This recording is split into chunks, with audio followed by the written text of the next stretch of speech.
So this is a shot I planned out. We've got an awesome view of the Teton Range here.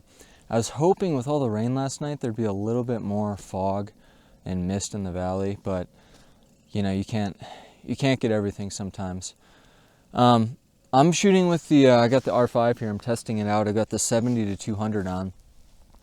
Probably need something more like a 50, but I think what I'm actually going to do is shoot at 70 and do a vertical pano and get the entire range in. I really like the row of trees in the foreground, and then I like the back and forth hills. Now there are some trees that kind of pop up right in front of me, and if I'm shooting 70, they're going to be a little bit distracting in the foreground. I really want a clean foreground whenever I'm shooting with the telephoto.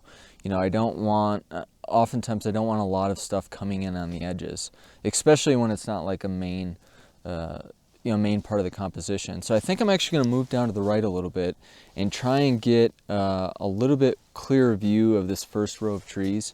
And then, yeah, it's gorgeous layers in fall color.